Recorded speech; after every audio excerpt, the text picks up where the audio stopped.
Hey, my friends, we will be right back to the show. But I have a question for you. Are you struggling with the impact of childhood trauma? Well, know that you're not alone. I'm here to let you know that I'm starting a brand new weekly coaching group that includes a year of live coaching, accountability, support, habit and goal setting, and more. I'm starting a waitlist for the group right now, and I'm only taking a handful of people. And I'll let you know that through this personalized coaching, we'll work together to help you understand how your childhood trauma has shaped your beliefs, behaviors, emotions, and will help you create a roadmap for healing and growth. Right now, you can schedule an absolutely free coaching session with me and get put on the wait list if you go to thinkunbroken.com. My friends, it's your time to turn your trauma into triumph, breakdowns into breakthroughs, and become the hero of your own story. And I'm here to support you in doing that. Just go to thinkunbroken.com to register for a free coaching call with me and to get put on the wait list for the brand new weekly coaching program. You're listening to the Think Unbroken podcast, and I'm your host, Michael Unbroken. I'm an author, speaker, coach, and advocate for adult survivors of childhood trauma and abuse.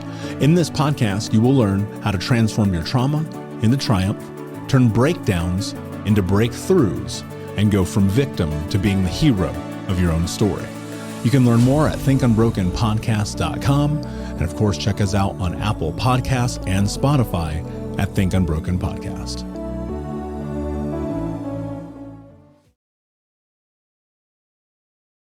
Hey, what's up, Unbroken Nation? Hope that you're doing well wherever you are in the world today. Very excited to be joined with my guest and friend, speaker and author, Nasserdeen.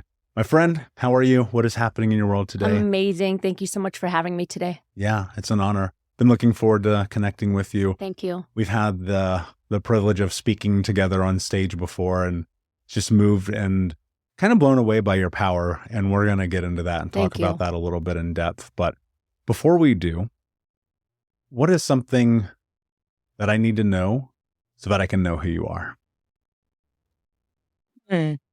There's a lot there, but I would say one thing that's probably really important that's defined who I am today is losing both of my parents by the time I was 31. It really shaped my mindset and my mentality towards life. And I can go deeper if you want. Yeah. What does that mean? We have time. Yeah. So I'm very fortunate in that the first half of my life up to this point, it was very white picket fence, which I know is like the opposite of kind of what you went through. And I had two amazing parents that came, from a third world country, and they somehow knew and understood that the number one thing that my brothers and I needed was self-love and self-confidence. So our whole life, they taught us that. We had a great quality relationship with both of our parents, but unexpectedly, we lost our dad when I was 27. And that was like the first time ever in my life I had trauma or felt something so deeply profound inside. I didn't really know how to process it. It was the first thing in my life that made such an impact in a painful way. The first funeral I ever went to was my dad's. And then a couple years later, I lost my mom when I was 31.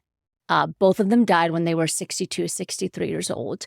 And it really shifted my perspective on life. Like, why are we here? What's the purpose? At the time, I was a corporate executive, so anyone that's been in that space, you're constantly working and grinding 12 hours a day. And it's all great. I loved it. But it really shifted my mindset on what does it mean to build a life that you're proud of? My parents worked their whole life to reach retirement, and they never got there. And so that really shifted me. The two most important people in my life passed, before my brothers and I, even before I built the company, before we got married, before we had kids. And so that really changed me a lot. Yeah. Death will do that. Yeah. It's one of those things that, and I think about this probably every single day of my life. It's if you can change your relationship with time and death, you can change your life. Yeah. And I think, unfortunately, part of it is it's just going to get handed to you because we don't get to control this. No. Right. And, all of us would love for our parents and our friends and our family and our partners to live healthy, long lives, but obviously that's not the case. Yes, 100%. When you talk about shift, because here's the reality, like it's not uncommon that people have that, and a single loss can be such a traumatic experience. Like I've coached people where it's kept them trapped for 25 years. Yes. Right? Fear has overtaken them. They become ostracized. They put themselves, 100%. They don't do social things. They disappear from the world. What was it like for you? It's interesting because they were so inspiring and amazing the first half of my life. I had nothing but gratitude. Like I had pain, but at the same time, I understood that, like you said, this is one thing I cannot control. Everyone passes away. We can't control when they pass away. And so I constantly needed to shift myself towards a mindset of gratitude that I'm just lucky that I had the quality of parents that I had. Did I want more quantity? Of course. But I didn't want my pain to go to waste. So losing my parents, it was like the thing that came into my mind is if their loss is going to go to waste. Like I'm going to use that pain and the best of what they left my brothers and I to build something and grow something. And I was also going through the divorce at the same time when I lost my mom. I built my company out of a hospital. So I was going through a divorce and losing my mom who was sick. And I was building Rise Up For You at the same time and like taking showers at the gym across the street and running back. And so like I really got my butt kicked, but it was just a really great sign of gratitude and like, where can I go from here? And I think you're right. There's a lot of individuals, unfortunately, that they go through this breaking and they stay there, right? Like they never really grow from it. They might maintain, but a lot of individuals don't take that pain and then say like, now how can I make myself better and truly make an impact in the world? And I just refused to do that. I was like, no, I got to do something with this. Yeah. Was that every day? No. Of course not. There's definitely times. I mean, when I lost my mom, I went through like a depression, like the first year. I was sleeping long hours. Like I, had to really process what I had been through. And unfortunately, she had a traumatic passing. She had cancer and it was just freaking brutal. Like anyone that has lost somebody to cancer and you're there supporting them and helping them, the impact it's traumatic. And it was for me. So, with my mom losing her, but then also processing like the day-to-day challenges that we went through when she was sick, it took me a long time to even like have happiness again. I would wake up and all I would have were nightmares and dreams about it. And it took me a long time to reconcile. I had a different connection with my dad. So when he passed, I didn't have that same feeling. Like I had peace when he passed, With her, I didn't, because I felt sad with how she passed. Yeah. Yeah. Unfortunately, again, we don't get any say in that. No. And it's fascinating to me that you're in this position of seeking gratitude in this. Yeah. One of the alarms on my phone that goes off like 5 times a day just says, say thank you. Yes. How important it is to remind ourselves of gratitude. And it's hard to get, like, I think about it a lot. I mean, I experienced death for the first time when I was like 7 years old. And then growing up in the environment I did, losing my 3 best friends, losing my mother, my grandmother, all to drugs, alcohol, all the things that people step into to be avoidant of life. Yeah. Right. And look, the reality is I probably wasn't very far from that either. That's how I hit rock bottom at 25, 26 years old. Yeah. And it was really kind of not only gratitude, but something you said that was important that I think people don't utilize enough. And it's like, you have to push yourself through. Yeah. Here you are, and look, no one can take this around from you. You have every right in the world to not show up, to disappear, to be in the sweats and eat ice cream all day long, all of the things. And yet, despite losing your mother, going through a divorce simultaneously, you made a decision like, I'm going to build something. I'm going to rise up. Yeah. And I think it's important to process. I never want people to think that they need to be a robot and be like, I just got to get through it. You have to process, but you can't stay there forever. You know what I mean? And I think that that's the decision that we need to make as individuals is like when we're going through these tough times, how long are we going to sit there? You got to process, you got to talk it out. Hopefully you have good people and a community around you, but then use that to drive you forward instead of just staying there. And I think this is something that I see with potential as well, because, we talk a lot about potential and, trying to reach your potential consistently.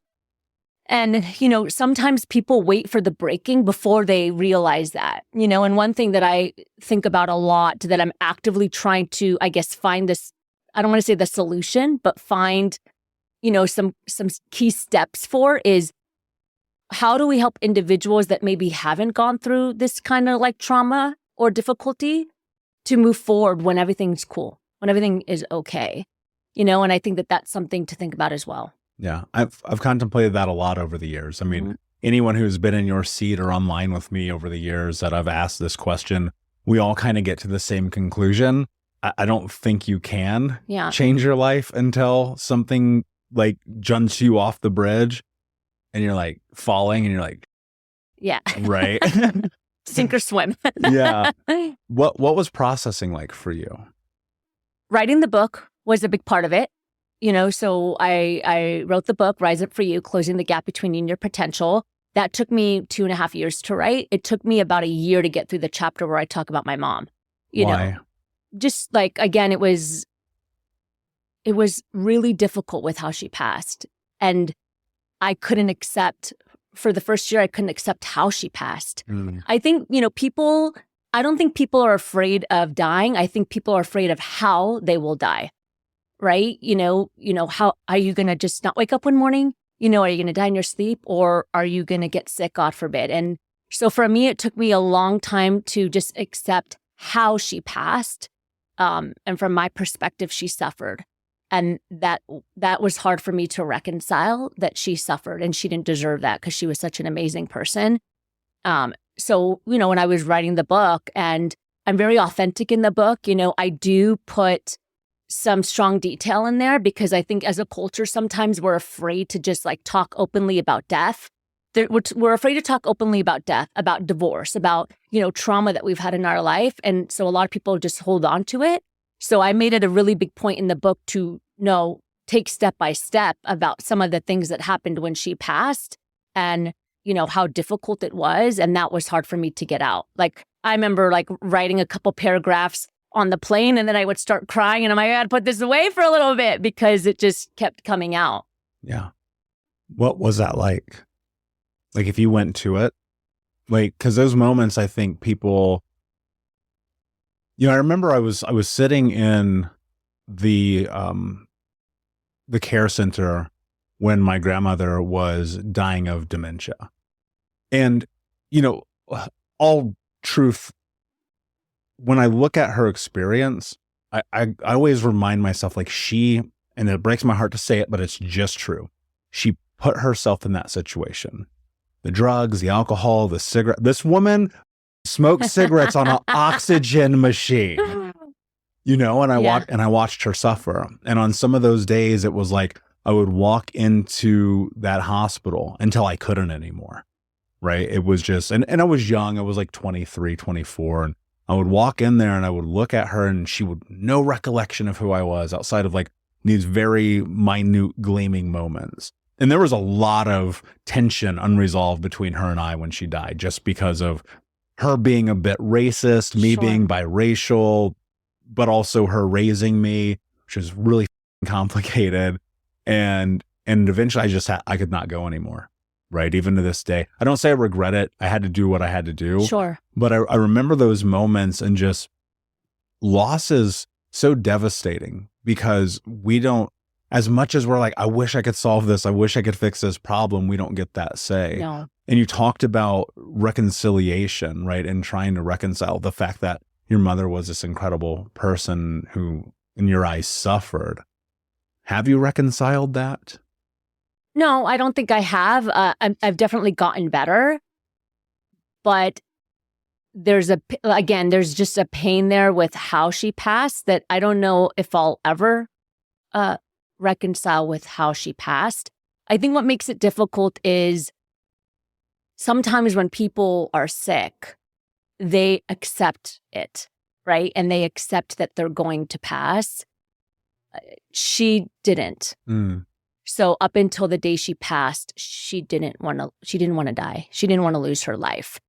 We watch these movies where someone's sick and they're like, just let me go, like totally. like it's my time. Like that wasn't her experience because she was young and she was healthy and, she lived a good life, but she just wasn't ready. And up until the day she passed, she was not ready. She couldn't reconcile it. And so I couldn't reconcile it either and how she happened. And there was just like also a lot of challenges with the medical system, which we're not going to dive into here. Yeah. But lots of mistakes that happened.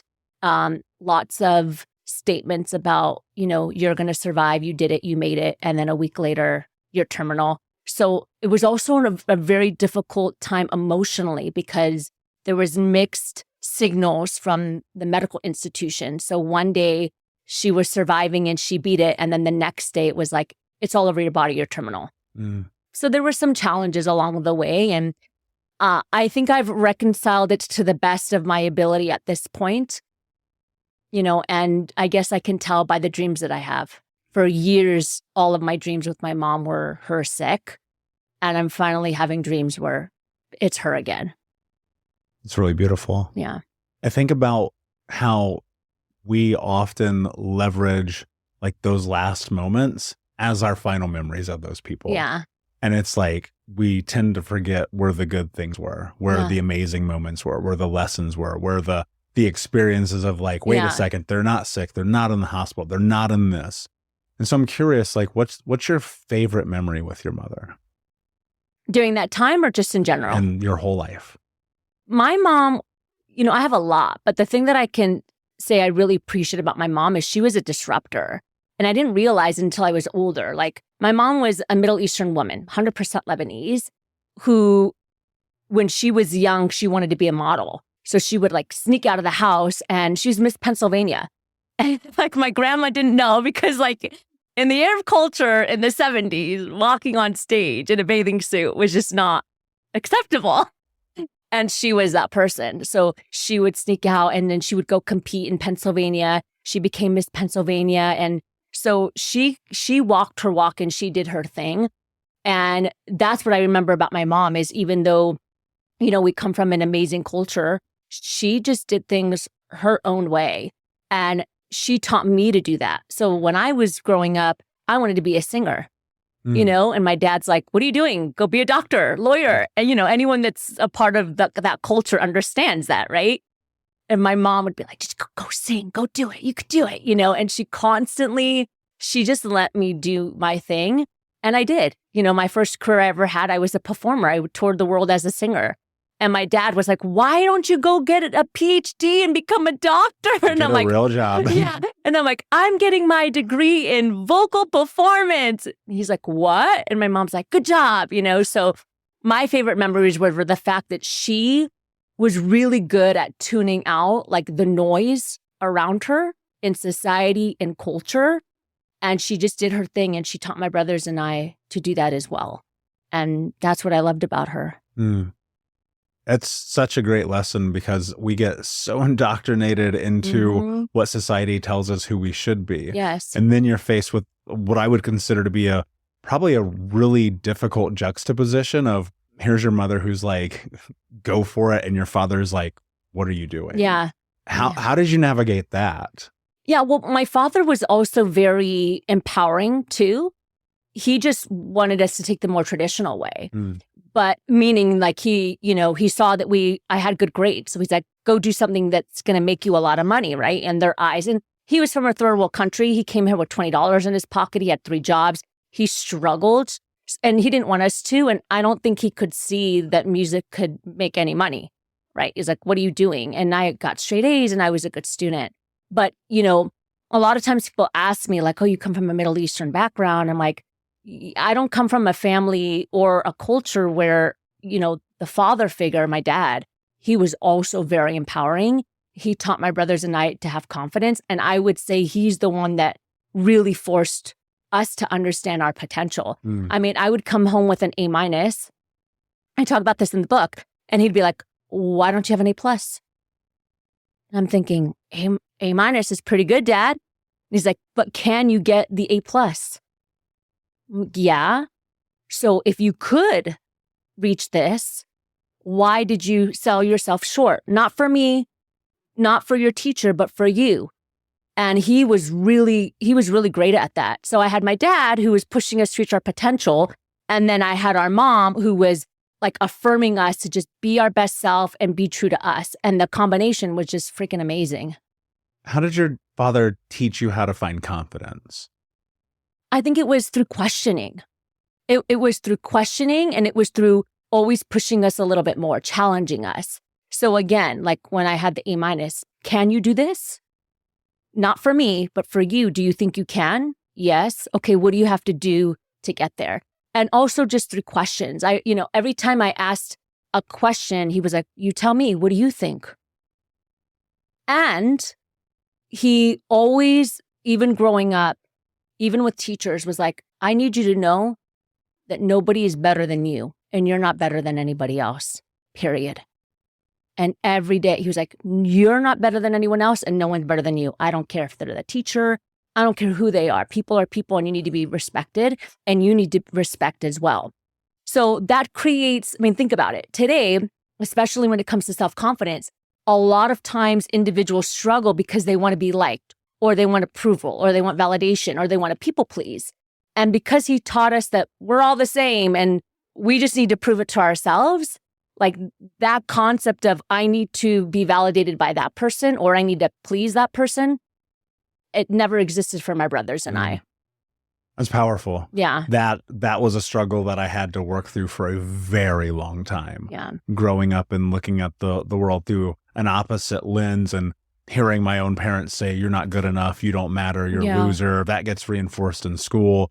And I found confidence literally through the same way that you just laid out, just on a different timeline, Sure. right? And so when I found myself in my 20s after hitting this rock bottom, it was just like, how hard can I push myself? Like, what could I really do? Mm-hmm. And this is a weird thing to understand until you understand it. And I think this may apply for probably most human beings. I was like, I'm weak. And what weakness felt like for me was not standing up for myself, not showing up, not rising up, doing all the other things for all the other people except for the things for me that I know that I needed to do. Yeah. And it was like massive codependence and partying with people who could give two that I existed and like doing whatever. If you liked me for 10 seconds, I would do everything for you, right? And so finding confidence really is about that, like recognizing we're all people. Nobody is better than anyone else. No one is above you, even though we like to think that they are. That's like a mind game we have to stop playing with ourselves. 100%. And I think the only way you get through that and you navigate it is like, you have to do hard. You have to do hard. And that hard shit is like your dreams. Yes. Like it's the thing that keeps you awake at night. And people are so scared because of the fear of failure, the fear of judgment, the fear of shame, like things we talk about all the time. And I just constantly come back. I'm like, you're going to f up anyway. You're going to suck all the time at new stuff. And people are like, I want to be proficient before I show up. And it's like, I remember, you'll appreciate this as a speaker. The first time I did any event on my own, 2 people came. Yeah, 100%. Oh my God, I had one. I was like, we're going to do it. And I'm like, fuck it, let's go. The first time I coached people, like I didn't know what I was doing. Yeah. I probably still don't. I'm like, I even tell people all the time, I would not listen to me if I were you. But it's so much of that is like, what are you willing to do to create this life, this thing that you want? But there's roadblocks, there's death. And then as you mentioned, divorce. And it's like, those things cripple people, especially divorce. I heard somebody say something really interesting the other day. And they said, I wouldn't wish that on my worst enemy. It's tough. It is tough because there's trust there. Or there's love there, and especially if there's like betrayal or abuse or things in a relationship, it can really crush an individual. And I know for me, that was the first time that I felt a little unconfident. I was like, is that true? Am I like not a good woman? Am I not enough? Like I started to have these thoughts in my head that I never, ever had before in my life. I started to question, like, do I bring value to this person? And that can really destroy somebody, especially if they've heard that narrative before, because now you're validating that narrative by somebody that you've given your heart to, right? That you've opened up to. And, it's interesting because along with like building a business, right? Or taking a leap in career, I would say just working with clients and experiences that romantic relationships is one of the biggest confidence crushers. 100%. It's one of the biggest confidence crushers. I mean, because again, there's a vulnerability there. There's a different chemical like reaction, obviously, when you're intimate with somebody versus your family. And there's trust there. There's protection. There's a lot of things that are sacred in a romantic relationship. And when that doesn't work, you can't reconcile why. It takes a long time to understand. That was the first time for me that I questioned like myself as a woman. I'm like, am I not a good person, or do I not add value? Am I not lovable? What's happening? But because of my parents' love, I quickly got out of that mindset where I was like, no, I don't think that's the case. Maybe it's not about me, right? Maybe it's a projection of trauma. Maybe it's, and my dad came to me in my dream. I remember when I went through the divorce, I was only married for 1 month. That's it. And as I mentioned, I was an executive at the time, and I resigned from the company, got rid of all my stuff, got rid of my job, everything. And I moved out of the country with 2 luggage. That was it. And within a month, it was like, I don't want to be married anymore. And I remember thinking, what? What are you talking about? What do you mean? Long story short, I got on a plane after a month and I only had 2 luggage and $100. That's it. But basically lost everything. And I remember getting on that plane and crying and bawling, feeling betrayed. Like, how does, someone that you deeply love feeling abandoned? And my dad came to me. I don't even know. It was just God in the universe. He came to me in my dream because he had passed away before that. And he said, Netta, everything you need is already inside of you. You just have to rise up for you. And that's where the company came from. That's where the name came from, is being on that airplane and sleeping and my dad saying, rise up for you. And I came back from, out of the country, came to California. I was like, all right, rise up for you. That's all I can do. No one's going to knock on the door and mend my heart, give me my job back because I already, filled my spot. Give me my money back. None of that's going to happen. So what are you going to do with it? So I just started building Rise Up For You. And like you said, I never built a business. I wasn't an entrepreneur. 5 years ago, I didn't even know who Tony Robbins was. Like this industry that you and I are in, I'm like, what is that? What's coaching? I've never heard of that in my life. And I just started building and started growing and started, researching how I can make an impact in the world and contribute. And I just started. And then 3 months later, my mom got sick. The universe is so interesting because you are always going to get hit with those 100%. curveballs. And I want to go back into that relationship thing for a moment, because as you were speaking, it made me think like I consider myself to be an incredibly confident human being. Yeah. I have earned every inch of that. I can assure you there, if you saw the list of that I've put myself through For intentionally to grow, like you'd be like, this guy is insane, which is probably accurate. And so I went through a breakup 3 years ago that destroyed me. Yeah. Like I didn't even see it coming, right? And it was one of those things where mutually we decided like, yeah, we're not the right fit. And I remember just in my truck, just destroyed. And thinking to myself, many of those thoughts that I hadn't had in years, because what's really interesting about a relationship, it can rise you. Like this is a word we're probably going to use a lot today. It can rise you and just like you have confidence. You feel like you can take on the world. 100%. You have a support system. Like you're protected and promoted, as our mutual friend David talks about. And then that like, it was like in a blink of an eye, I was like, should I be a coach? Should I write books? Do I keep making this podcast? Do I go speak on stage? Like, do I just need to go work at Wendy's again? Yeah. Like I felt like so crippled by it. And there's something about that where you have to get inside of yourself and recognize, and like, look, it could be your fault. It could be their fault. Like somebody's at fault here, probably both of you, because it is a mutual exchange. 100%. And I think to myself, like, sometimes it's just not the right time. Like that relationship, that thing on another planet, in another universe, even though we love these people tremendously and they love us, like, it's just not right. And we fight that tooth and nail for some people, till death, right? And you're like, geez, like, just do something different. And to reflect inside for me was, I remember Grant Cardone told me something one time. So I've shared this on the show before, so guys, bear with me. I know I won some event that he was hosting where we did this pitch for the businesses, and like I won.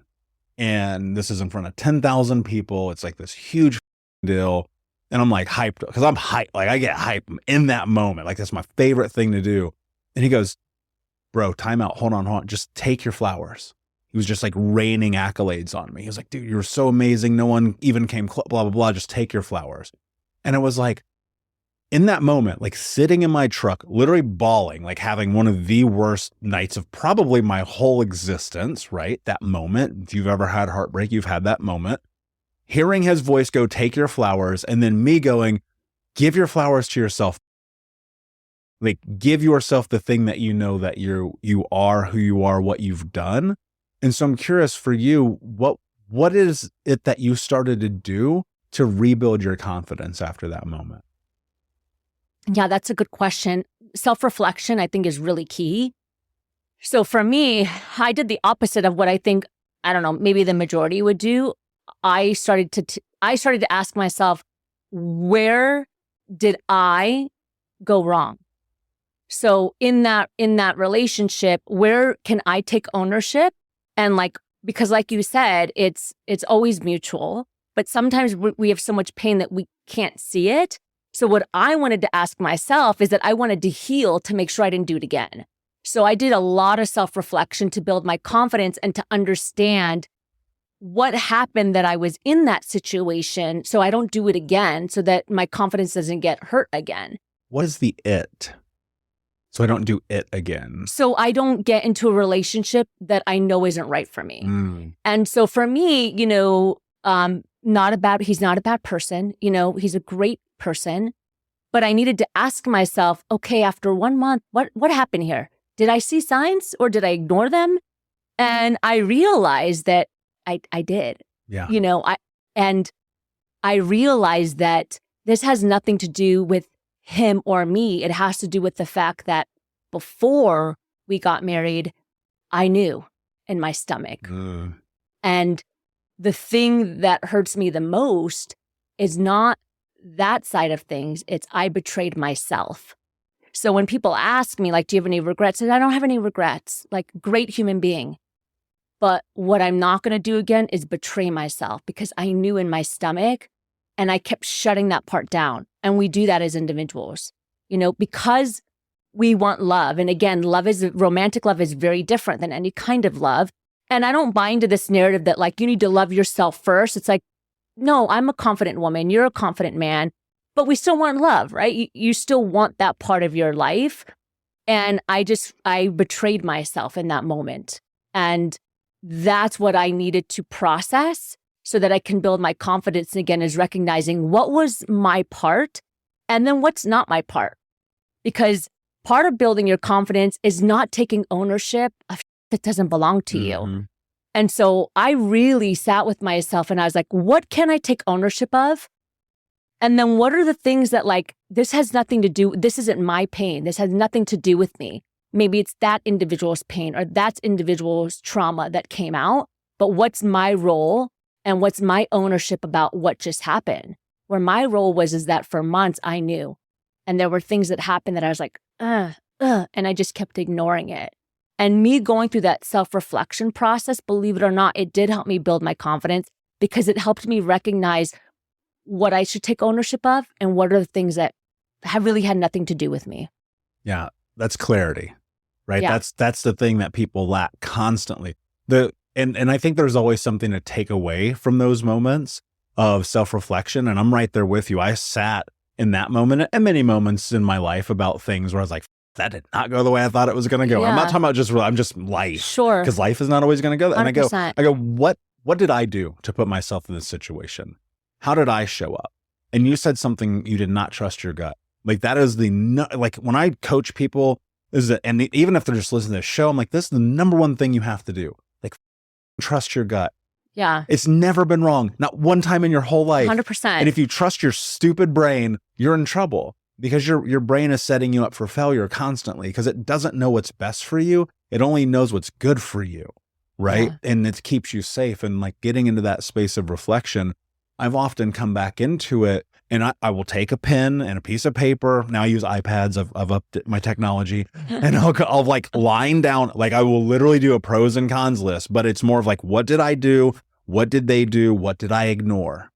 And I remember thinking about the day that I decided to get in the relationship with that person and be like, no, I don't think I want this. But then doing it because there's always still that part where you go, well, I don't know. Yeah. You know, you're always a little nervous. You don't really know, but Sure. But my gut was kind of like, I don't know, man. The signs, right? They roll out there in front of you. And I think one of the hard parts about this is heartbreak cripples people and it keeps them trapped forever. And people are going to listen to you and I, and they're like, well, good for you guys. Like, I'm glad you figured out what was next. And it's like, well, you can too. But I think a lot of it is recognizing like you aren't a failed relationship. Correct. You aren't a business that didn't work. You aren't a loss in your life. Whatever is, it's over. This is what I figured out one day. I was like, it is over. Like the 4 seconds ago is gone. Yeah. I cannot change it. Yes. And I've realized, and again, this is just my nihilistic point of view in the world, but like, it doesn't actually matter. Like in the scheme of things, like those heartbreaks, they teach you lessons. They help you understand yourself at a depth that you could not understand otherwise. You want to figure out who you are, be in a relationship. Yeah. Right? Yeah. Or start a business. Well, I think you have to ask yourself, what kind of life do you want to live? And for me, it's really clear for me that I want to live a life of feeling and being present and I heard a speaker one time say, commit to dying empty, meaning that God forbid, if I die tomorrow, I have given everything I have emotionally, mentally, physically, and that's the commitment that I've made to myself. So I'm prepared to get my teeth kicked in. And I think that we as individuals, we have to decide, do we want to live a life where we're guarded and we're afraid to love and we're afraid to build a business and we're afraid to build something that feels great for us because we're scared? Or do we want to build a life where we're going to commit to dying empty even if we get our teeth kicked in? And I've just decided to go that way. So for me, even now, like I'll take risk when it comes to communicating, when it comes to love, when it comes to business, because I would rather just do it and fail than not do it. And God forbid, my whole thing is that I want to know that if I don't wake up tomorrow, I've expressed myself completely, I've given everything I have completely, and I really lived to the edge of who I am. That's a non-negotiable for me.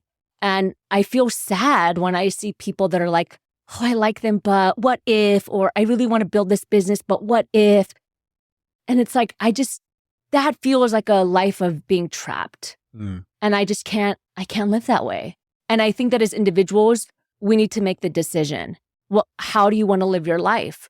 And again, I've chosen to live my life where if I get my teeth kicked in, cool. That's what it's going to be. Anyone who's listened to this show more than one time knows my motto and what I try to instill in them is this question: what am I willing to do to have the life that I want to have? And if the answer is anything less than no excuses, just results, you're in trouble.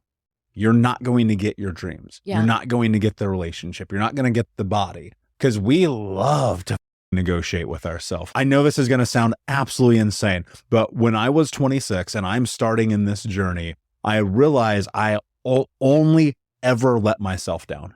Yeah. Constantly. And one day, it probably was just because I love war movies and I'm into CA spy and I'm watching Homeland.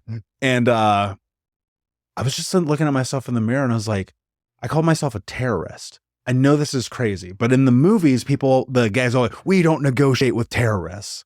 And I was like, I have to stop negotiating with myself. I have to stop allowing myself to get in my own way. I have to stop allowing myself.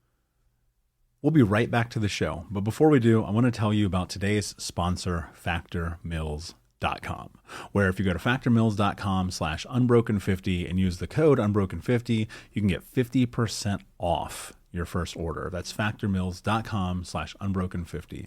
If you're like me and you are a person who is busy trying to create a life, heal, work on their health, wealth, and relationships, and not to mention deal with the day-to-days of normal life, you do not have time to be going to the grocery store and trying to figure out what you're going to cook every single day of the week. In fact, one time I did the math and I realized I was spending over 15 hours a week at the grocery store and cooking. When I added Factor, I got to use that time for myself, for my family, for my friends, for my community, and for my business. And so if you're in the place where you need some more support in the kitchen, head to factormeals.com/unbroken50 and use the code unbroken50 to get 50% off. To let myself down. Yeah. And you talked about that. Like, that is such an intrinsic part of us. I know that's a weird spin for me. We like talk to go ourselves down out that. of things. Okay, so that's what I want to get into. Like, you don't negotiate with yourself. No. But you have. Yeah. You're a human being. Yeah. For me, it was like I needed a really high extreme, because I come from this background where my mother cut my finger off when I'm 4 years old. I'm a drug addict when I'm 12. I need extremes to get this boulder is gigantic, right? How do you stop negotiating with yourself? I think for me, it's really grown with my intuition, like we've talked about. If I feel something and I'm excited about something and it's prolonged more than a day, more than 2 days, more than a week, I don't think about it. The best things that have ever happened for me were decisions. Were just like on a whim. Because if you don't take action, you talk yourself out of things, right? And I know you understand this because of the coaching space as well. And that's why anyone that's listening, if you've ever done coaching or interested in it, that's why coaches say make a decision today, work with me the next 24 hours and we can move forward. Because if you don't, you're going to spend the next couple days and the next week being like, oh, should I not? Should I do this? Should I not? So for me, if I have a feeling that's prolonged, I don't talk myself out of it. I'm like, done. It's going to happen. Mm-hmm. That's what happened with my business. After a couple days, I was still thinking about Rise Up For You. And I'm like, I'm doing this. That's it. Done. And I never looked back. Same thing when I moved out of state and I came to Vegas by myself. I was like, I had that feeling and I was like, done. I'm moving to Vegas, and I just did it. And I won't allow myself to talk myself out of it because that's where you get in trouble. And that's where you're like, but what if, and what if something feels good for you, if initially something feels good and great for you, just do it. Yeah, you'll figure it all out. But hold on, you don't understand. Every time I do that, I f up. You'll figure it out. Marie Forleo always says everything is figure outable. Yeah. And that's part of the process though. It's it's okay to be afraid of messing up and failing. What's not okay is to let that fear sabotage you from moving forward. And I think that is what that's what we're missing in today's world, is that there's this concept of I can't be afraid or I can't have negative thoughts. And that's not realistic. We're all human beings. I'm afraid all the time. Same. All the time. All the time. It's crazy. I have fear. I have negative thought. And so we need to normalize that. It's okay for you to be afraid. It's okay for you to have negative thoughts. I have crap in my head all the time. But what I've understood is, am I going to let that dictate my actions, right? Beliefs drive behaviors. And I don't want it to drive my behaviors in a way that's going to hinder and sabotage me. So I feel the fear, I have negative thoughts, but then I counter myself and I say, okay, you're okay. It's okay that you have fear, but do you want to stay stuck or do you just want to try and go for it? And what's the worst that happens? I always ask myself that question. What's the worst that happens? And is it really the worst thing that can happen to you? And for somebody that's had divorce, that's had loss, you can understand this and appreciate you've been through a lot in your life. What's the worst thing that can happen? And is it the worst thing that can happen to you? Yeah. The worst thing this is my opinion only. the worst thing that can happen to you is you die. That's it. Anything shy of that, there is a solution. 100%. You can find your way through it. And I think that's what's so interesting. It's there is an unlimited number of possibility in the world. Yes. Now, look, physics apply. You can't be the first person to try to breathe in outer space. Like, that ain't going to happen, Sure. right? You know what I'm saying? Like let's be, because somebody's challenging me right now. They're going to email me and be like, what about this? Shut up. It's stupid. Like, let's keep it within the laws of physics, right? And reality. But no matter where you're at, whether it's you have hit rock bottom in your business, your relationship, your health, your wealth, your physical being, like whatever it is, there's a solution in here somewhere. Yes. I'm not saying it's happening overnight. Like, I look at so many of the transformations in my life and it's like decades of work. Yeah. Right. I mean, I've been doing therapy and my own personal coaching and mentorship for 13 years. And I honestly just now feel like I've taken like a step forward, right? Moving past all of the limitations. And people are like, yeah, but you've been on billboards in New York City and you've written best-selling books. And I'm like, yeah, but you don't understand, like, every day, like the grinding through the, what's better than doing all that other getting stoned and playing video games. And you weren't there, right? Like, you didn't start there. No. We didn't, build a business and then overnight be on billboards and get clients and so on and so forth. Like, we started from scratch. And I think that is something to really know and for people to hear is like, we started from scratch. And if we can start from scratch, you can too. But you gotta manage the fear so that it doesn't cripple you. Otherwise, it's going to be 5 years from now and you're going to be in the same place. It's going to be 10 years from now, you're going to be in the same place. And then that's when we build resentment in our life because we never actually just did. One of the most heartbreaking things for me about the human experience is knowing realistically for some people, it's going to take 25 years to do something that takes 10 minutes. And like that to me is so devastating because it's like you have so much life in front of you, but we get so stuck in it, so trapped in it. And I think the thing that's missing for people is recognizing like there's support out here, and so I'm wondering for you, as you were going through, anytime you're building something, like it is so hard. Building a business is almost impossible, right? Dealing with death, almost impossible. Divorce, almost impossible. Yeah. What were the mechanisms that you had in your life for support, for growth, for, reconciliation, for all the things that have started to pave the path that you are now on? Like what was day one like? For me, it was community and mentorship. And I had two. I had direct and indirect. So direct, mentorship and counsel were like people in my life, like my cousins, my brothers, that we can lean on, that we can support one another, that were my cheerleaders. Okay. And then indirect mentor was like podcast and going to conferences and hearing people speak and understanding that there's possibility and watching these people do it and hearing their stories. And when you're able to have both sides of the mentorship, you can understand that, okay, wow, they struggle too. I'm not alone in the process of life. That's the one thing about life is it doesn't discriminate. It doesn't care who you are. You're going to have death. You're going to have heartbreak. You're going to have struggle. Like it doesn't care who you are. And so having that mentorship was really important for me. And that's, honestly, I remember when I first came back, I listened to a podcast, which at the time was called The Art of Charm. Okay. Yeah. Jordan Harbinger. He's been on the show. Yes. Oh, I love that guy. He's awesome. And I just happened to listen to the podcast that day when I came back. That was him and a guy named Cole Hatter. Oh, yeah. So some people, yeah. And Cole Hatter was talking about his experience and talking about how, make money matter.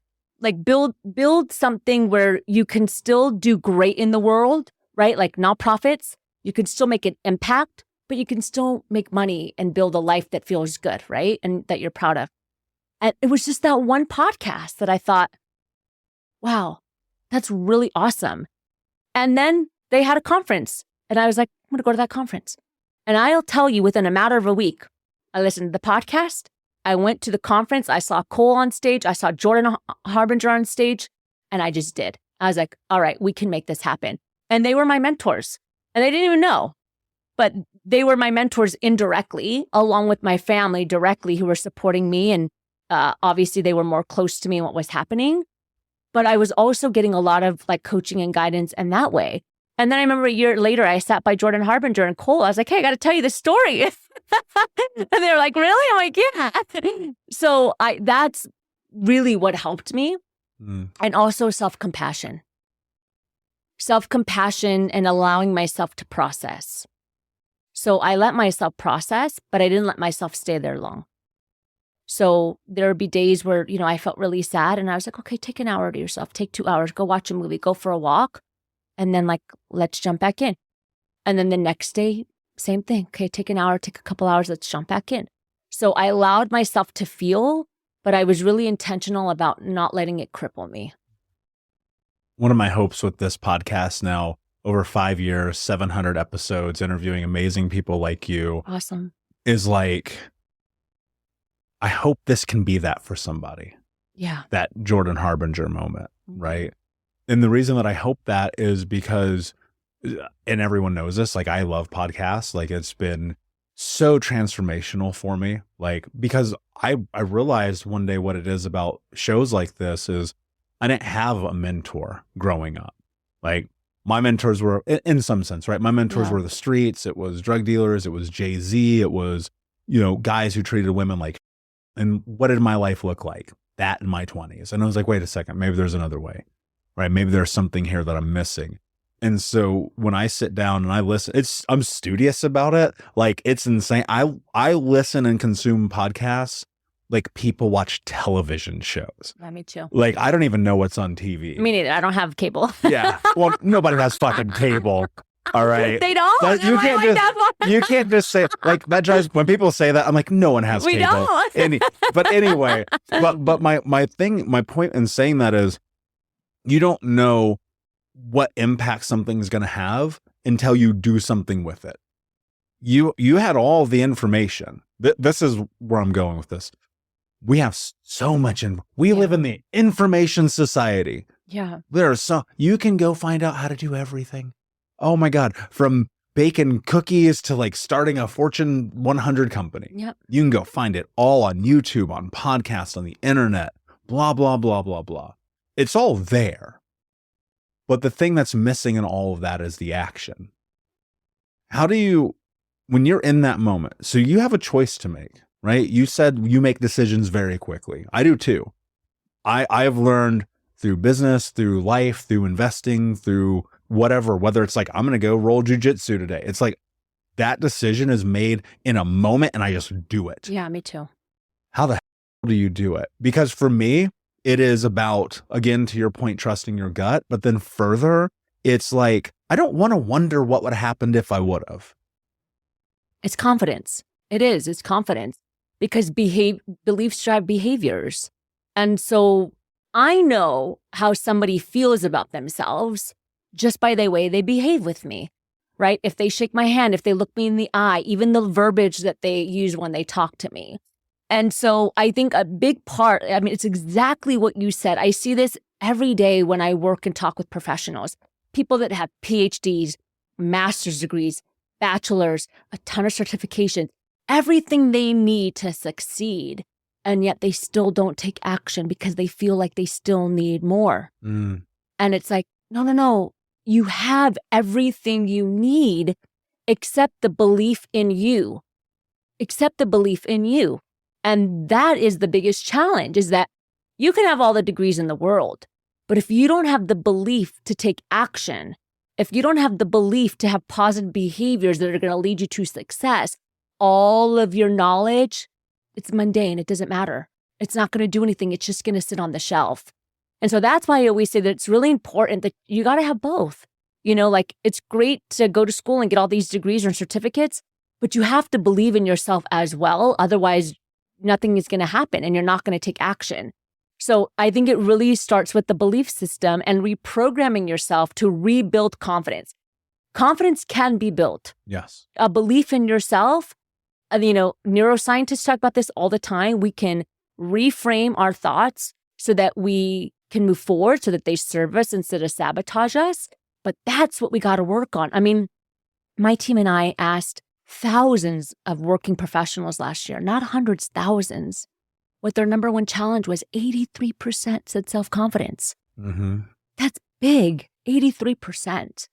Now, I always say that that's the greatest tragedy today. That's the pandemic, is people around the world that don't feel enough. Even though they have what they need, they just don't feel enough. And I think that that's what we have to work on, is get to a place where you do feel enough and you're not identified. You're not identified by accolades and your job title and your degrees, so that when you do fail, you're not identified by that. It's just research, right? And I talk about this when I speak. It's like scientists, they fail all the time.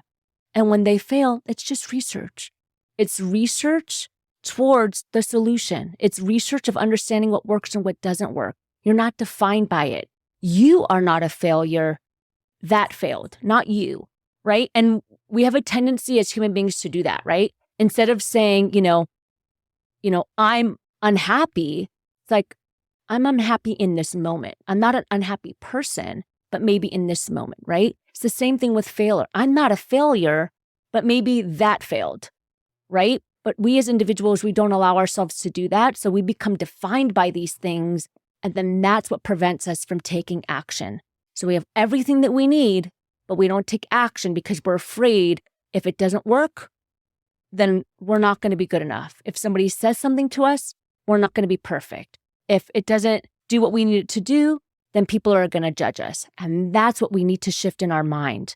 And we won't be able to move forward until we shift that in our mind.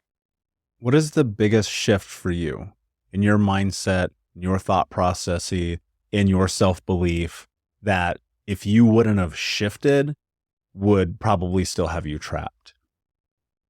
Understanding that your thoughts are just thoughts, right? So you have your thoughts, but they don't necessarily have to be a belief. And I think that as individuals, we get those two confused. Like I said, I have a lot of negative thoughts, like every person, right? Most of our thoughts are negative. I have a lot of negative thoughts. And I have self-talk that's not positive. But I don't allow that to become a belief. Because when it becomes a belief, like I said, then it drives your behaviors. So, and that's what I realized is like, oh, I can have these thoughts without subscribing to them, right? I can have negative thoughts without like making it like my testament. And I think that that's what's really important, is for people to realize like, I'm having a negative thought right now, but do I need to believe it? Do I need to believe it and subscribe to it? Because the second you do, now it's gonna deter your action. And that's the biggest thing for me. I read a book by Eckhart Tolle called The New Earth. I don't know if you read it. Mm-hmm. Freaking it's on my bookshelf. Yeah, it was a game changer for me. It's realizing that like these are just thoughts. And your thoughts don't have to drive you. Was there one particular that you had to let go of? Well, there's a lot that I had to let go of, but like right off the bat, something like I can't think of something right this second, but I think that something that I have to constantly tell myself. See, it's interesting because people have negative beliefs, right? We all do. But sometimes some people have them in different areas. I don't have a lot of negative beliefs when it comes to like business and like showing up. But what I do struggle with is like body image, right? And a lot of people wouldn't think that. So that's where I have to make my shift. That's where I have to do the most work of not being defined by how I look physically. That's where a lot of my work takes place. And for a long time, I was like, why do I have these thoughts about like how I look and like the number on the scale? And it took me years to realize that, oh, my backstory. My backstory is that I had an amazing, beautiful mom who was a model. And that was her backstory, right? Like that was her fixation. And so that's a thought that I had to spend a lot of time breaking down is, do I need to look at the scale every single day, 5 days a week? You know, if I gain a little bit of weight, does it define like who I am as a woman? I would say like right off the bat, that's the thing where I had to do the most work. Yeah, that's powerful. I had a client that I was coaching, and of course I won't say details, but you know, they were literally trapped by that scale. Mm-hmm. And as a man who was trapped by something we don't talk about enough, especially as like men face this as well. And, you know, I was able to work with him and get him to the point where throwing it away was arguably the hardest thing he had ever done. Yeah. right? Because it was like that number was the measurement for his worth, for his validity, for his power and prowess in the world. And it's like, doesn't matter. Yeah. Most people don't give a right? And if they do, you're hanging around the wrong people anyway. Yeah. And that's about stepping into that freedom, right? It's about closing that gap between you and your potential, because that thing is in your way. Yeah. You know, there's so many things in my way in my life all the time, constantly. And I'm just like, what do I have to do to get that away from me? Close that gap. And I look at this life as transition. I love the subtitle of your book because I think about life very simple in this scope. Here I am today, this version of Michael in this moment with you having this conversation. And then over here is this version of me that I'm moving towards, this ideal of the person that I want to be. Well, in between those two things is the gap. Yeah, 100%. And I'm always like, well, how the do you close this? What does it take? Who do I have to become? What limiting beliefs do I have to let go of? What actions do I have to take? What goals do I need to set? What clarity do I need to have? And then most importantly, it's like, what mistakes must transpire? Because I don't know about you, but I only actually learn the hard way. And so if I'm not learning through taking action, I don't learn anything. Yeah. And this word that you use in this subtitle, I think is really important too, potential. I think people quit before they even put on their shoes. Yeah. Explain this, like talk us through closing the gap between you and your potential. And that's the beautiful thing is that it's not about reaching your full potential, because what is full potential? I have no idea. Yeah. And how do you know when you get there? I don't know. Right. But it's about continuously pushing yourself and doing hard things that stretch you. Right. It's about doing what feels good for you and not blocking you. Right. So if you want to go ask that girl or guy out, do it. If you want to have a hard conversation, do it. And when I talk about potential, I'm not just talking about in your career. It's not limited to building your business. You know, pushing your potential is stretching yourself when things feel really uncomfortable. It's having that uncomfortable conversation with the person that you needed to have that uncomfortable conversation with, right? That's also stretching your potential. And it's not about full potential, because do we ever reach it? You know, I don't know. I think we get to a place where we feel great and then we're like, okay, what's the next step? But I think it takes consistency and it takes commitment. It takes, John Assaraf said this, and I love it. When he said it, it just hit me. Are you interested or are you committed? Mm-hmm. Are you interested or are you committed? So you got to decide, are you just interested in growing? Or are you committed to growing and being a better person so that you can build a life that you feel great about, that you're proud of? And I think that's what potential is about. It's every day stretching yourself and doing hard things, even if you don't want to do them, because you know that it's going to set you up for success. And I think to add more to that, and I think this is not talked about enough, is like, maybe you just don't want it. Maybe you just don't want it. And you think you do, or you've convinced yourself that you do, or your mom said you should, or the community did, or the indoctrination from your childhood, depending on your background. You've convinced yourself of something that you do not want. And I think that that is one of the things that you really have. Some people don't want personal development. Some people want to go home and eat the gummy bears and play video games. Yeah, totally. Respect. I'm not mad at you. Like, if you're good with cool. But if you're like, this isn't enough for me, I believe you have a moral obligation to yourself, to your community, your family, your church, your potential legacy, even though no one's going to remember you in 100 years, so it doesn't really actually matter.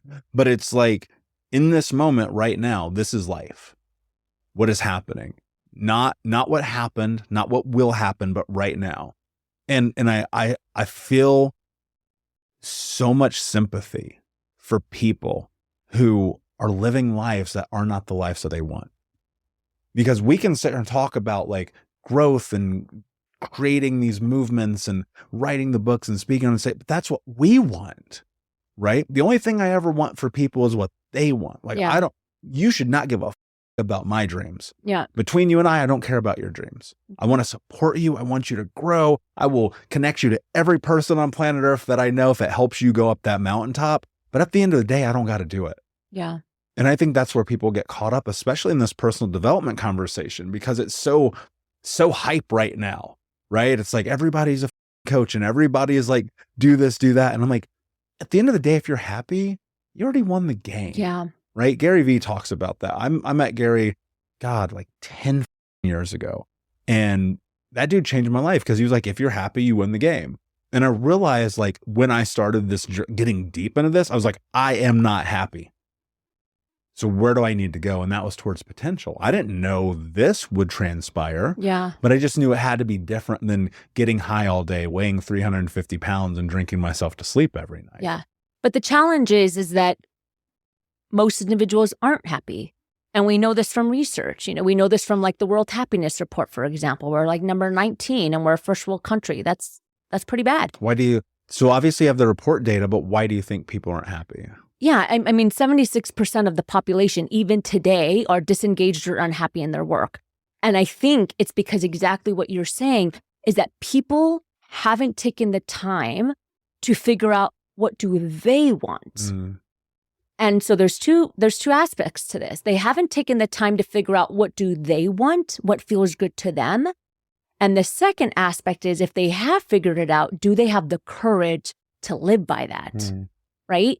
And so there's a lot of individuals, like you said, that are doing what they think they should do, that are doing what they see on social media, that are trying to get to this certain place, and then they get there and they're like, it doesn't really make me happy. And then they keep chasing. And then they get to another place and they're like, that doesn't make me happy either. And then they keep chasing and they keep chasing. And before they know it, their life is over because they constantly chase something without asking themselves, what is it that I actually want? And most individuals don't just sit down and say, what do I want? What's important to me? And now, do I have the courage to make that happen? And that's what we're seeing today. I mean, I ask people, what do you want in your life? Well, I don't know. Well, then what are you doing? Like, how are you applying for jobs? Well, I'm just applying for jobs so that I can like pay my rent. Like, that's not a sustainable way to live. But what do you want? Right? And then once you figure out what you want, do you have the courage to make that happen? And again, that's where the confidence piece comes in. That's something that I got really clear on when my parents passed away. I was like, what is it that I want in my life? I want freedom. I want flexibility. I want to make an impact. One day I want to have a family. And when I have a family, I'll be if I let anybody tell me that I only have like 3 weeks maternity leave. But like I got really clear on what I wanted. You have to. So I was like, so then what is that? I love to travel. I don't want to be stuck where I can't travel. So what does that look like? Well, maybe entrepreneurship is the game for me. Right? And I always told myself, I'm going to try this. And if at any point it doesn't feel, and I always say this to my clients as well, if at any point this doesn't feel good for you, like, don't be afraid to change. Yeah, 100%. But thankfully for me, it feels great for me and it's working for me and it's awesome. But I have an older brother who's also really great at entrepreneurship, but he doesn't want to, he's like, no, I like corporate. Yeah. He's really clear. He's like, I love the corporate space. I could be an entrepreneur, but I don't want to be. Because I know what I want. And he's like, I really like being in corporate. I like working with CEOs above me and like hearing their thought process. He's really clear on what he wants. And that's what he does.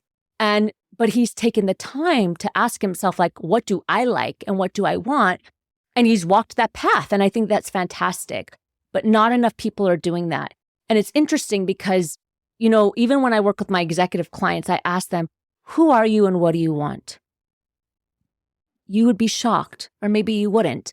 Every single client that I've ever had, which is a lot, have always said, I don't know who I am, and I don't know what I want. I need to get back to you. I'm like, well, who are you? I'm an executive. No, but who are you? I'm a mom. No. Who are you? I don't know. They don't know who they are. They don't know what they want. And so they're living this life that isn't really theirs. And that's why so many people are not in alignment. And they got to figure out what they want and what's important to them. And then they have to have the confidence and the courage to live that life. Yeah. Confidence is everything. Courage is everything. Everything. We all start at zero. I mean, there's no way around it. You are going to suck. And then you're going to suck some more. And then you're going to suck some less. And then you'll be good. And then you'll be proficient. Then you'll be great. And then one day, maybe you're the greatest of all time. But you're going to be really bad at the beginning. Yeah. And you have to have, like, courage is such an important word. Like I try to I try to not leverage it in a negative way with people I interact with in the world, especially who are in my inner circle. Sure. But if you don't have a bit of courage, I can't let you in the door. Because like we're going places and I might be like, yo, I need to challenge you. And I need you because you have courage and you've been in that place to challenge me and to say, look, we can do this, right? And have the right support system, have the right community. And it's really it. Like courage is such a difficult word because people go, well, what's courageous? I mean, like, honestly, sometimes courage is like getting the second job to take care of your kids. Yeah, 100%. You know, it's getting off of welfare, blaming other people. And I'm speaking this like I don't have kids. I can't ever sit here and say I know what that's like. Sure. But I get to look at it through the scope of people who have. Some of the closest people in my life have done what it takes to get it done. Yeah. And I think that's the cornerstone. And when people say that they don't know who they are, I always start with like, well, what are your values?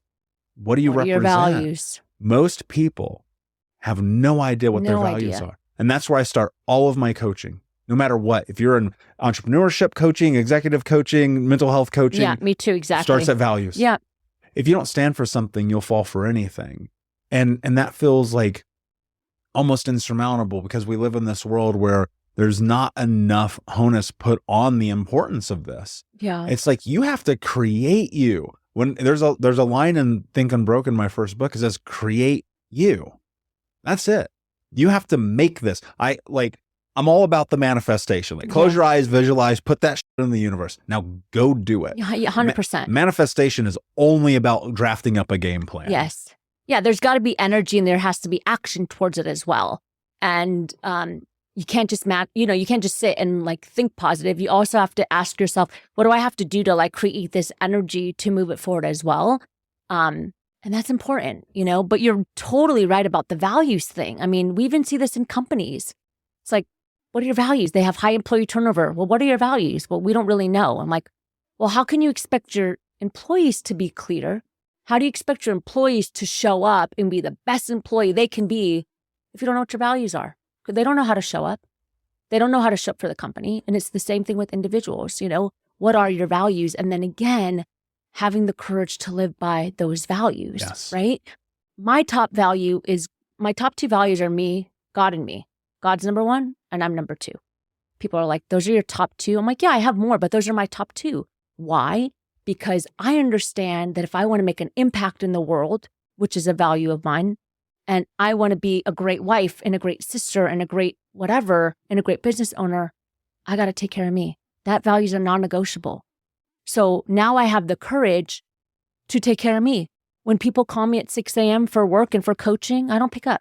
When clients are like, I need to get you on the phone, I'm like, no, it's not during my work hours because I'm a top value. And when I make myself a top value, now I'm my best for you.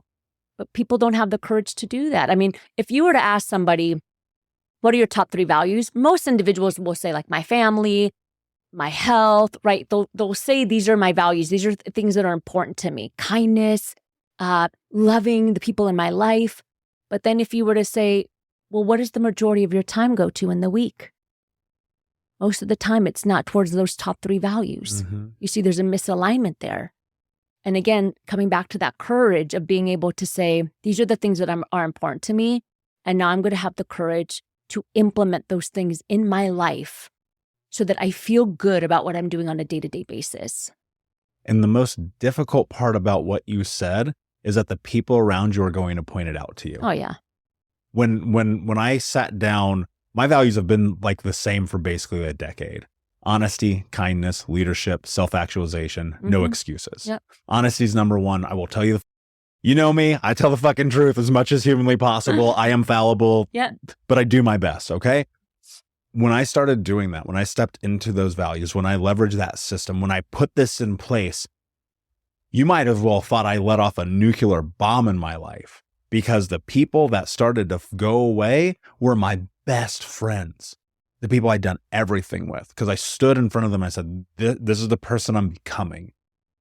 I know you really loved that old version of me. Well, I didn't. That version sucked. That person was horrid. Yeah. I do not want to be that. And so I think about darkness in this sometimes and the power of that dark energy. And sometimes you need it. Sometimes you need to leverage that a little bit to go, I am sick of myself. I'm disgusted with I am done putting up with me. And in the same way, you put you first, God then you, right? If you are not good with you, you will find a way to make it happen because you has become a value. 100%.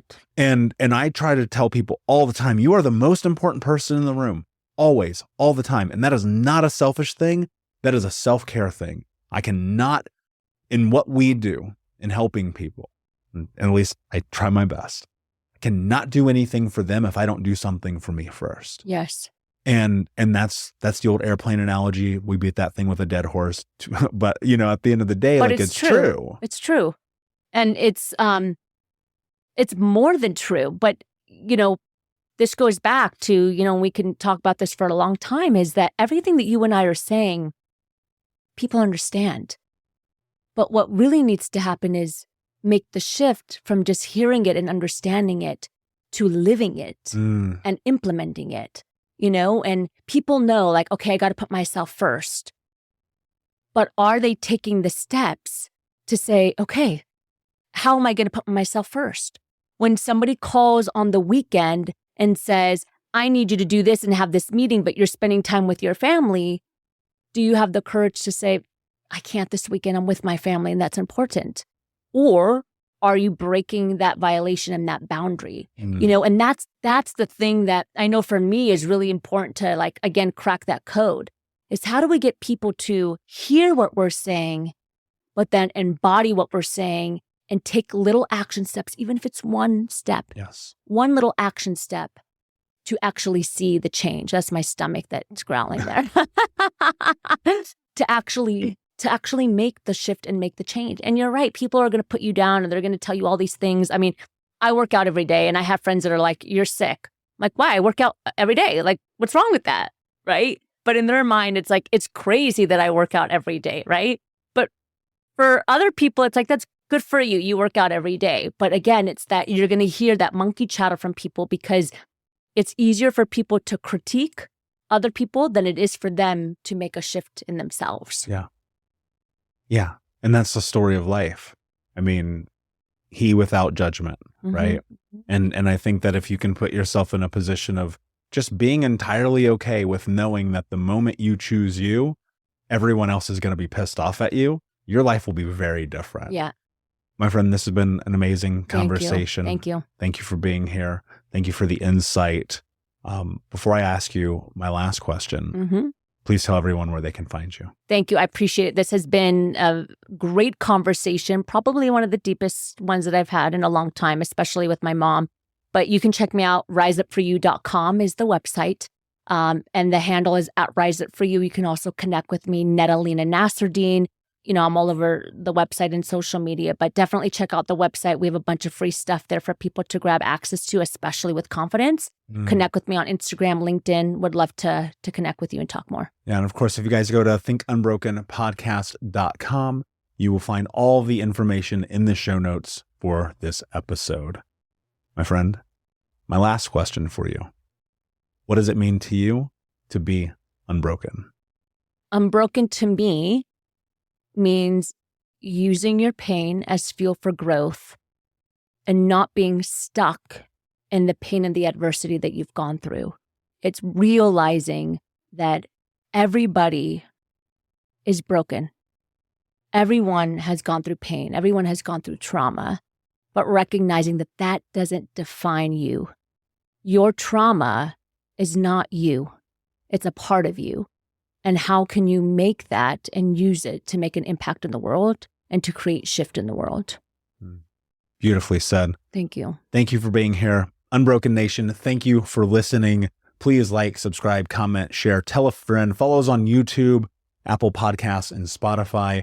And remember, every time that you share this episode, you're helping us end generational trauma, helping others transform trauma into triumph, breakdowns into breakthroughs, and giving them, as well as yourself, the tools to be the hero of your own story. And until next time, my friends, be unbroken. I'll see you. Thank you so much for listening to Think Unbroken. Please share this episode with someone who could use it and help us move forward in our mission of ending generational trauma in our lifetime. And if you would, please take 5 seconds to pop on iTunes or Spotify, hit that 5-star, leave a review, and you can also reach out to us on social at Michael Unbroken or at Think Unbroken. And of course, you can check out our YouTube channel at Think Unbroken. Thank you for being a part of Unbroken Nation, my friends, and until next time, be unbroken. Hey, my friends, we will be right back to the show, but I have a question for you. Are you struggling with the impact of childhood trauma? Well, know that you're not alone. I'm here to let you know that I'm starting a brand new weekly coaching group that includes a year of live coaching, accountability, support, habit and goal setting, and more. I'm starting a waitlist for the group right now, and I'm only taking a handful of people. And I'll let you know that through this personalized coaching, we'll work together to help you understand how your childhood trauma has shaped your beliefs, behaviors, emotions, and will help you create a roadmap for healing and growth. Right now, you can schedule an absolutely free coaching session with me and get put on the wait list if you go to thinkunbroken.com.